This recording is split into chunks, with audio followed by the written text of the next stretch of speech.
Work on it next year. Why don't we just accept it? Will you read that so we can get unanimous consent here? Read the proposal.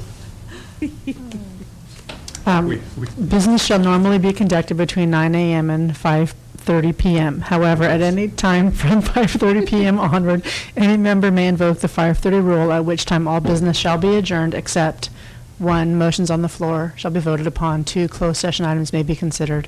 3, time-sensitive items may be considered. And the balance of that However, paragraph. it's not a conjunction. Well, actually, Do we have consent on that wording? the last thing I said was, as a prelude to that second sentence, is without exception, the board may continue, comma, however, at any time from 5:30 onward. Do we have consent of what Christie just read? Well, Yes. except it still kind of starts in midair, I think. Well, is that a yes or a no? That's a no. Kendall? I think it was fine. David? I think it's It's horrible, fine. but I'll support it. And I think it's fine. Carrie? I think it's fine. Okay, it's fine. That's, okay. However. With that, can we take a general motion on this whole rules package? To adopt the rules. To adopt the rules? As As amended. amended. As amended? Do we have a motion for that? Yes. Okay, and a second? Yes. Do we have any members of the public want to speak on this? Oh, please.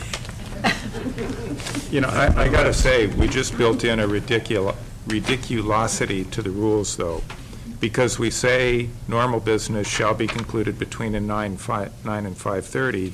However, at any time from 5:30 onward, you can invoke the 5:30 rule. So what we've done, we've already stopped business at 5:30, and now we say you can stop business at 5:30 by using this special procedure. That's why you need to have the without exception, the board may continue. Redundancy is throughout government. Well, it's No, not, no, it's not redundancy, it's stupidity. I'm trying to avoid stupidity. So I really That's would. why you had to take that's why my language was correct and yours wasn't. Well, Then I don't, then why did you Well, at change, this why did you we'll change your continue vote to unless- consent for it? okay, well, it just struck me that we've done a complete redundancy here. We've stopped the meeting, and then we've adopted a special procedure to stop the meeting, just to make sure.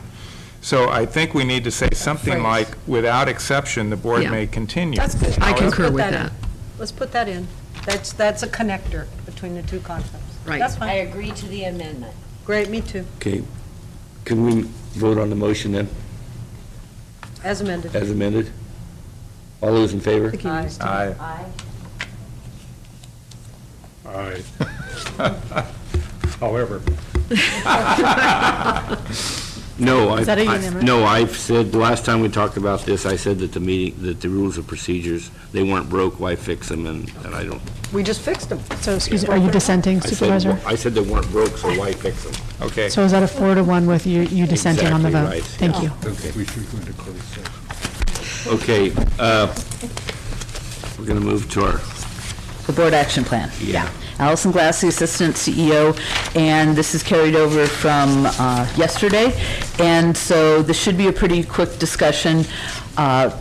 Christy and I talked about the master calendar, the relationship with this.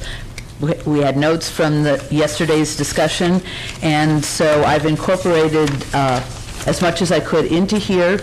I think the overall action issues are, if you want any additional workshops other than what has been identified so far, or you want a different location, or timing, if you will, for anything that's here, please let me know. The other thing I would say is that this gets adopted at the beginning of the year, which this is still the beginning of the year, although it's rapidly getting to the second month. But it doesn't come back every time there's a change. I mean, whenever you vote in some other change, like you move a meeting or something like that, and you change your master calendar, I automatically just update this to go with it. So you don't have to worry about this coming back every month. And then at the end of the year, you get the final version that shows the actions throughout the year. So running through this real quickly, there were some changes on the first page as far as what was covered on the 26th and what's being covered at today's meeting, so it just reflects the reality of what has occurred. If you go to the second page,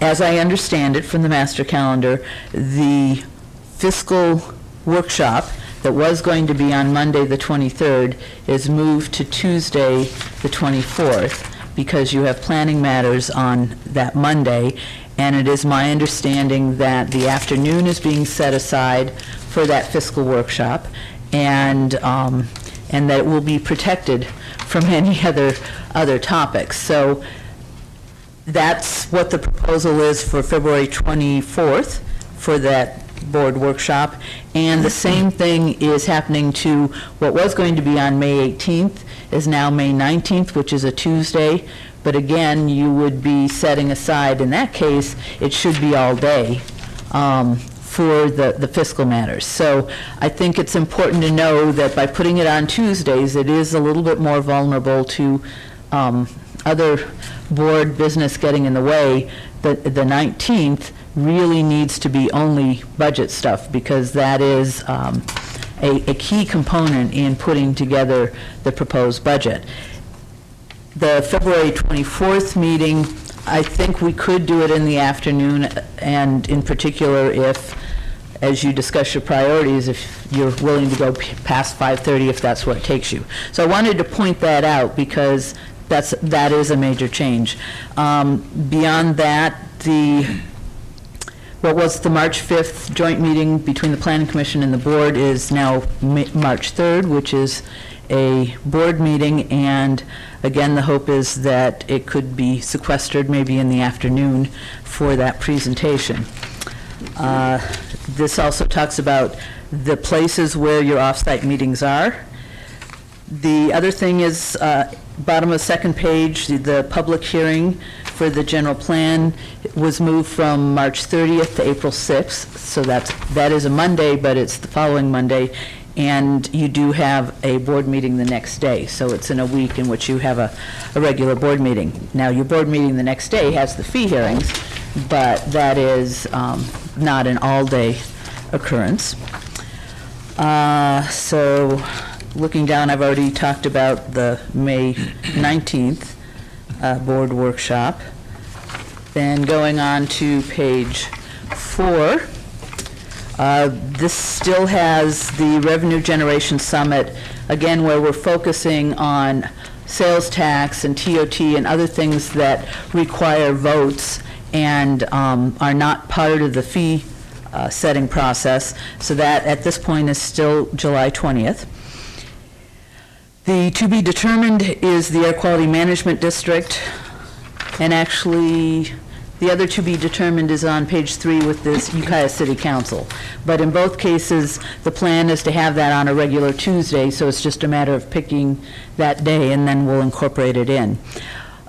Also matching the master calendar that Christie came up with, I believe she was suggesting dropping August 4th and moving that to August 11th. And so that moves your off-site meeting in Fort Bragg. So I've reflected that in here. So that's something you'd have to look at with the master calendar as well. And I think the rest of this is as it was. Oh, and again, the October workshop on economic development keyed to the review of the SEDS plan. Other than that, oh, there was one other thing that in the master calendar that Christie shared with me. You were crossing out one of the meetings in June, or 2 meetings in June. I can't remember, but what you've got in the middle of June is the June 9th work session. It's a Tuesday. Again, it's likely to be an all-day. It was, we were doing that last year. You really need to give yourselves enough time to have the kind of budget discussions you want to have, so you don't feel rushed.